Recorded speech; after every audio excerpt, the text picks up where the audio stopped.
Chers amis, bonjour. Bon alors là, je vais, comment dire, j'entame un très très gros morceau. En fait, c'est un travail que je devrais faire en théorie, par écrit.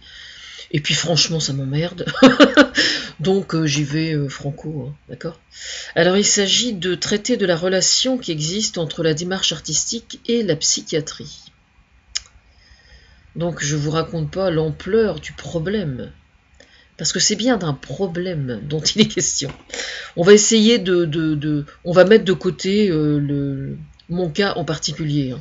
On va le mettre de côté, pourquoi? Parce que si les expertises psychiatriques servent de prétexte pour que je sois maintenu sous tutelle jusqu'alors, c'est uniquement un prétexte. C'est-à-dire que je les ai jamais vues, les expertises psychiatriques, hein. On m'a dit le psychiatre dit ça, donc on met mon cas de côté. Ce qui se passe en fait, c'est que il y a certaines personnes qui naissent effectivement avec des dons. Voilà. Ces dons, soit ils ont eu la chance pendant leur enfance, que ce soit à l'école ou que ce soit à la maison ou que ce soit dans d'autres circonstances, d'avoir l'occasion d'en prendre conscience, soit c'est pas le cas. Voilà. Alors c'est là qu'intervient justement la réforme des rythmes scolaires, parce que justement, si jamais, par exemple dans le cas d'enfants qui sont en échec scolaire, il arrive assez souvent que certains enfants qui sont en échec scolaire, c'est pas systématique bien sûr, mais il arrive souvent que certains enfants qui sont en échec scolaire soient en fait de futurs artistes qui ont un réel potentiel sur le plan artistique et donc qui doivent être encouragés, et c'est en s'appuyant alors sur ces dons-là, à partir du moment où ils y trouvent du plaisir, bien sûr, qu'on va pouvoir s'appuyer pour les aider à progresser pour le reste, c'est-à-dire l'acquisition des autres matières. C'est pour ça que c'est une des raisons pour lesquelles les rythmes scolaires ont été mis sur pied. Parce que dans ce cas particulier, moi je suis très symptomatique de ça. C'était exactement ça. C'est-à-dire que j'étais bonne dans toutes les matières artistiques et en sport, et j'avais beaucoup plus de mal dans toutes les autres matières. Voilà, je suis responsable des rythmes scolaires, je le revendique et je l'assume entièrement. Voilà. Bon, mais il y a ce don. Bon, ça c'est une chose. Mais avant le don, il est extrêmement important de bien prendre conscience que c'est la notion de désir suivi du plaisir quand on passe à l'acte qui est en fait le véritable, comment dire, l'aspect qui doit retenir l'attention de tout le monde, que ce soit les enseignants, que ce soit les parents ou quoi que ce soit. Je parle bien de désir et de plaisir, parce que il peut arriver qu'un enfant, par exemple, même un adulte, ne soit pas doué du tout pour faire quelque chose, mais c'est son truc, ça lui plaît, il a envie, voilà, c'est comme ça, il a envie. Moi, ça m'est déjà arrivé de ressentir ça, par exemple, pour certaines matières que je détestais, les maths notamment. Je rigole parce qu'évidemment, bon, bah, les maths. Et puis, une année, j'ai eu d'ailleurs, qui était, je ne sais pas s'il est toujours bénévole au Restaurant du Cœur, Monsieur Douville à Pavilly, c'était mon prof de maths. Et j'étais nulle, hein, j'étais vraiment nulle en maths, et j'étais vraiment très mauvaise, et surtout, je détestais, quoi. Vraiment, c'était... Et puis, il se trouve que lui, c'était un très bon prof, et surtout qui était quand même très attentif à ceux qui étaient pleins de bonne volonté et qui n'y arrivaient pas, quoi. Donc en fait, il a d'une certaine façon, il n'a pas réussi à me faire aimer les maths, hein, faut quand même pas déconner non plus, mais il a réussi à me réconcilier avec les maths, ce qui est déjà pas mal, en fait. Hein. Et ce qui fait que j'avais réussi à rattraper mon retard en quatrième, j'avais réussi en fin d'année à retrouver un bon niveau, et j'étais arrivé en troisième avec un bon niveau en maths. Et j'avais fait une bonne troisième d'ailleurs. Voilà. Et alors, pendant que j'y pense, je vais en parler parce que je vais oublier de revenir dessus, au sujet de l'apprentissage des maths. J'ai appris il y a quelques années que l'un des avantages des mathématiques, c'était que ça, comment dire, au niveau des méninges, enfin du fonctionnement du cerveau, c'était une matière qui était extrêmement utile pour servir à l'apprentissage du solfège et donc à la pratique de la musique. Quand j'ai appris ça, j'étais dégoûtée. Je me suis dit, mais pourquoi personne m'a dit ça quand j'étais enfant? Si on m'avait dit ça un jour au collège, si on m'avait dit, tu sais, si t'as un bon niveau en maths, ben en fait en musique tu auras beaucoup moins de mal. Attendez, moi j'aurais foncé, il n'y a aucun souci. J'y serais allé franco, quoi, vraiment. Et je savais pas du tout ça. Bon, et puis je connais quelqu'un dans la famille, l'ancienne famille adverse. Il y a quelqu'un qui est prof de maths et j'avais eu l'occasion d'avoir une conversation avec lui sur le sujet justement. Et il m'avait expliqué que il y a plein de... Parce que je comprenais pas pour quelle raison, quand on a envie de faire médecine, par exemple, il était nécessaire d'avoir un très bon niveau en maths. Et je comprenais pas pourquoi. Et il m'a expliqué qu'il y avait certains fonctionnements, par exemple, dans l'anatomie humaine, dans la physiologie du corps humain, eh bien, il y a certaines choses qui sont tout à fait assimilables à certains raisonnements mathématiques. Voilà. Depuis que je sais ça, j'essaie de me réconcilier. Parce que c'est toujours ça le problème, c'est quand on essaie de nous faire travailler certaines matières et qu'on n'arrive pas à comprendre en quoi ça va nous être utile.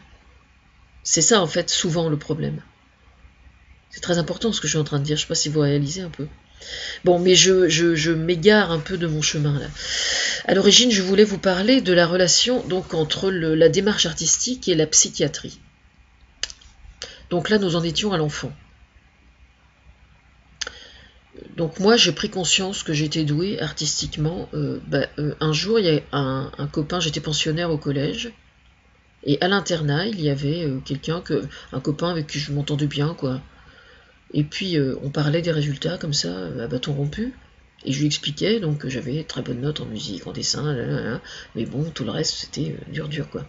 C'était avant la 4e, ça. Donc j'étais en 5e, probablement, je pense. Et puis, il m'a dit, mais en rigolant, en boutade, il me dit, bah, si je comprends bien, il me dit, t'es bon dans tout ce qui est artistique, mais le reste, dans son esprit, il y avait quand même une forme de mépris, un peu, quand même, hein. Une forme de mépris, quoi. J'étais un charlot, quoi, puisque j'étais bonne qu'en domaine artistique, j'étais qu'un charlot, quoi, en fait. Et bon, c'était pas quelqu'un de mal intentionné, quoi. Il a dit ça en boutade, quoi. On dit tous des conneries, mais il le disait pas en mal, véritablement. Mais mine de rien, ça m'avait énormément interpellée. Parce que je m'étais dit, bah oui, c'est vrai que mon chemin, c'est ça mon chemin, quoi, véritablement. Donc j'avais commencé à prendre contact avec ma prof de dessin, j'en avais parlé pour essayer d'envisager de suivre une voie artistique justement. Donc ensuite j'ai fait, à l'époque c'était la section A7, donc on avait simplement, j'étais allée au lycée Jeanne d'Arc à Rouen et on avait la section A7, donc 1h30 de dessin, enfin d'art plastique et 1h30 d'histoire de l'art. Donc autrement dit quasiment rien, mais il se trouve que j'avais des profs qui étaient vraiment excellents. Donc, je rigole parce qu'ils vont voir cette vidéo. Je salue Monsieur Crépel, Monsieur Lacoste, Madame Crépel, Madame Lacoste. Voilà. Donc moi j'ai parfaitement fleuri entre guillemets sur le plan artistique. Le problème c'est que le fait de changer d'établissement et tout, sur le plan affectif j'avais perdu plein de repères et en fait le second cycle a été une catastrophe. En dehors de ce qui était artistique, tout le reste a été une catastrophe. Bon bref, j'ai pas eu le bac, il courait trop vite, on va pas revenir là-dessus. Bon, et puis ensuite j'ai eu une période, j'ai voulu vraiment m'investir là-dedans et puis bon, j'ai rencontré un homme avec lequel je me suis mariée très tôt, anormalement tôt, c'est vrai, je reconnais. Mais bon, on va pas... Là, c'est une parenthèse, je ne vais pas en parler particulièrement sur cette vidéo, parce que ça ne regarde personne. Mais il se trouve simplement que lui n'était pas du tout ouvert à tout ce qui était artistique, et que ça a été une des raisons de ma dépression. Voilà. Donc ça, je suis bien obligée de le dire, par contre. Voilà, ça a été une des raisons de ma dépression. Puis donc, j'ai pété les plombs à 40 ans. Et à 40 ans, une fois que j'ai pété les plombs, j'ai été internée à plusieurs reprises à l'hôpital psychiatrique. Le hasard avait fait, quelques années avant, que en Bourgogne, j'avais visité la Fabuloserie.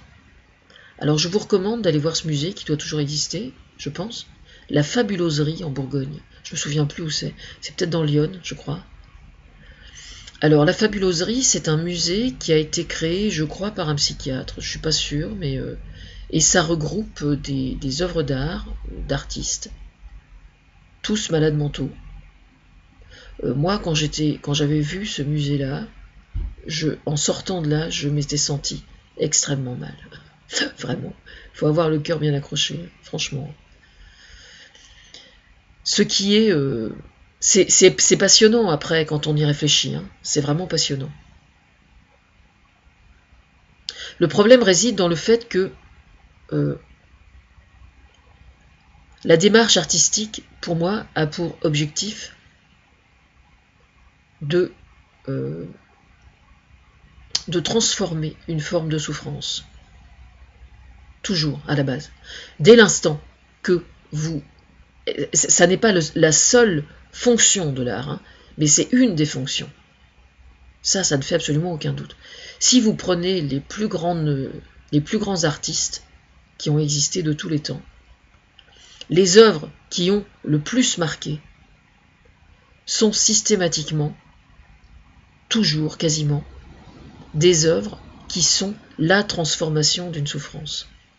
Alors ça peut être la transformation de la souffrance de l'artiste lui-même, le plus souvent d'ailleurs, et puis quelquefois il arrive que l'artiste soit l'intermédiaire entre une communauté, sa culture par exemple, et le public. Voilà. On peut citer par exemple Picasso quand il avait fait Guernica par exemple. Hein. Bon, je pense ce cas-là en particulier, je pourrais en citer d'autres, mais c'est vrai que je ne suis pas extrêmement cultivé sur le plan artistique non plus, je reconnais. Mais par contre, je sais de quoi je parle, ce qui est déjà pas mal. Oui, je dois faire une autre vidéo aussi sur le statut de ministre de la Culture, cultivé ou pas, et ce sera l'objet d'une autre vidéo. Mais ce que je veux dire par là, c'est que dans le milieu de la psychiatrie, quand on a affaire à quelqu'un qui a un potentiel artistique, malheureusement, on considère que son potentiel artistique est un symptôme. C'est ça le problème en fait. C'est qu'on considère que c'est un symptôme au lieu de considérer, au lieu de restituer au patient le fait que ce soit son matériel pour se réparer. C'est ça qui est extrêmement grave. Alors, généralement, en plus, dans le milieu artistique, ben, malheureusement, il est quand même partiellement lobotomisé par les médicaments. Et oui, et quand même. Moi, je suis désolée, alors que j'avais un potentiel absolument incroyable, à chaque fois que j'ai été hospitalisée, j'étais un légume, quoi. J'étais un légume. Et je précise qu'à chaque fois, je n'avais jamais, ça m'est jamais arrivé, même depuis des années là, je n'ai jamais été tentée de mettre fin à mes jours ou quoi que ce soit. Il n'y a jamais eu quoi que ce soit qui ait réellement justifié le fait que je sois hospitalisé en HP. Absolument jamais. Voilà. Et ça, c'est pas normal. C'est pas normal. Quelqu'un qui va mal et qui ne menace pas de mettre fin à ses jours ne devrait absolument pas se retrouver à l'HP. Parce qu'il y a un gros problème que ça, alors là les psychiatres ils sont complètement à l'ouest par rapport à ça, c'est que quelqu'un qui a été hospitalisé à l'HP, il est stigmatisé pour sa vie entière. Hein. Je dis bien stigmatisé pour sa vie entière. Moi, je vais vous raconter un truc, c'est qu'une fois que j'étais sortie, que j'avais pris la décision de me séparer de mon mari, j'avais trouvé un travail pour m'occuper d'enfants après l'école. Ça s'annonçait super bien, c'était quelqu'un du coin, ça s'annonçait super bien. Les gamins étaient vraiment bien dans leur peau, la maman était juste un peu surbookée, donc elle pouvait pas s'occuper des devoirs. Donc je crois bien que je n'étais même pas encore du tout l'inspiratrice de François Hollande, ni quoi que ce soit. J'étais juste la muse de Thomas Fersen et l'inspiratrice de d'autres artistes probablement déjà, je crois. Mais ça s'annonçait vraiment super, quoi. C'était pas loin de chez moi, quelques heures par jour. C'était pas un plein temps, bien sûr, mais moi, ça m'aurait permis vraiment. Eh bien, le simple fait qu'elle aille voir mon nom sur Internet, elle a vu psychiatrie, elle m'a téléphoné, elle m'a dit non, je veux pas. Voilà. Tout est dit. Tout est dit. C'est-à-dire qu'aujourd'hui, par exemple, dans l'éducation nationale, la moindre personne qui est dans l'éducation nationale, qui pète les plombs et qui se retrouve en psychiatrie, systématiquement, vous aurez toujours un parent qui va se charger à un moment ou à un autre de dire « mais vous savez... » voilà. C'est ça, la réalité, elle est là. Voilà. Alors, dès l'instant que vous exercez un métier qui n'a pas à voir avec l'humain, c'est secondaire. Je veux dire, on s'en fout, hein, à la limite. Moi, je me souviens, à l'HP, j'étais avec une collègue de... Enfin, une collègue, c'est intéressant que je dise une collègue. une autre patiente qui était factrice. Elle était bipolaire. Bon, j'espère pour elle qu'elle a réussi à réintégrer son poste. Je pense pas que c'était un problème qu'elle réintègre son poste à un moment, une fois qu'elle était stabilisée. Et dès l'instant que vous travaillez dans un domaine qui est dans le social, qui est dans l'éducation, qui est dans le soin, vous êtes complètement grillé. Je suis désolée, vous êtes complètement grillé. Hein. Alors je sais bien, on va me dire, mais non, mais ça se passe pas comme ça, qu'est-ce que vous racontez, dans la pratique, etc. Eh bien, je ne demande qu'à voir. Je ne demande qu'à voir. Hein. S'il y a des instituteurs, des infirmiers, des médecins, des psychiatres qui ont fait des séjours en hôpitaux psychiatriques, d'accord, qui ont été patients et qui ont ensuite réintégré leur poste, même si c'est au bout de quelques années, qu'ils se manifestent. Qu'ils se manifestent, je ne demande que ça. Et quand j'en parlais à ma psychiatre à l'époque, elle me disait « Oh oui, vous... » Si, attendez, je sais de quoi je parle quand même. Hein, je sais de quoi je parle. Hein. Faut arrêter de nous prendre pour des cons aussi. Hein. Moi, je connais des tas de gens aujourd'hui, par exemple, qui touchent l'AAH parce que ils ont simplement subi une opération au cerveau. Ce sont des gens qui vont très bien, qui sont parfaitement capables de travailler, etc. Simplement, si jamais ils postulent quelque part, eh ben, il y aura toujours quelqu'un qui va leur faire sentir que, bon, on sait quoi. Hein, ça va quoi. Vous voyez ce que je veux dire? Dans la réalité des faits, si vous marchez dans une rue, vous arrêtez une centaine de personnes, il y a 90 personnes qui peuvent être d'une certaine façon considérées comme des malades mentaux. Hein. Tout le monde le sait. Entre les addictions à l'alcool, les addictions à la cigarette, les addictions au jeu, quelques pervers narcissiques, etc., etc., etc. Je veux dire, la maladie mentale, elle est partout. Hein. Elle est partout, à des degrés divers. Alors, le problème, c'est qu'il faut trouver le moyen de dédramatiser. Moi, ce que je trouve extrêmement regrettable, en fait, c'est que, justement, la psychiatrie, le patient de psychiatrie est complètement stigmatisé. Quoi qu'on en dise, je regrette, mais il est parfaitement stigmatisé. Et bon, on sait effectivement, dans le milieu de la psychiatrie, on sait pertinemment qu'il y a énormément d'artistes célèbres qui ont été malades mentaux à une époque de leur vie. Ceux-là, ils ont réussi à s'en sortir. Bon, évidemment, là en ce moment, il y a Camille Claudel, donc j'ai eu un extrait par Isabelle Adjani, enfin joué par Isabelle Adjani à la radio il y a quelques jours, un extrait tout à fait pas pertinent, bien évidemment. C'était tout à fait symptomatique du problème, quoi. Parce qu'il y avait en plus, évidemment, la condition féminine à l'époque. Mais aujourd'hui, on est en 2014, je ne suis pas vraiment certaine que quelqu'un qui arrive à l'HP et qui soit effectivement particulièrement doué se trouve nécessairement mieux soutenu que l'était Camille Claudel à l'époque. Oui, je suis extrêmement dur quand je dis ça, je reconnais que je suis extrêmement dur, mais c'est vrai que mon expérience personnelle pour l'instant n'est pas de nature franchement à me rassurer sur ce plan-là. Je suis désolée, franchement, pour l'instant la psychiatrie a tout approuvé me concernant. J'espère que tout le monde en est conscient. Voilà. J'ai pas grand-chose d'autre à dire en fait. Moi, une fois que ma tutelle sera levée, j'ai des projets dans ce domaine-là. Pour l'instant, je considère que la balle n'est pas dans mon camp, quoi. Moi, j'ai besoin de me sentir respecté pour pouvoir travailler avec des gens en qui j'ai confiance. Donc, il y a encore du travail, je pense. Hein. Il y a encore du travail. Oui, je suis censée en rire, j'y arrive pas encore. J'ai des périodes où j'ai envie d'en rire, et puis il y a des périodes où j'ai pas du tout envie d'en rire. Voilà. Pour l'instant, je suis une période où j'ai pas du tout envie d'en rire. Voilà. Alors, Thomas Fersen a pris une précaution, c'est que... Mais c'est bien, il a raison, je reconnais. J'avais fait un visuel tout à fait marrant pour mettre sur le portail de mon forum touche pas à mon zizi gros nul.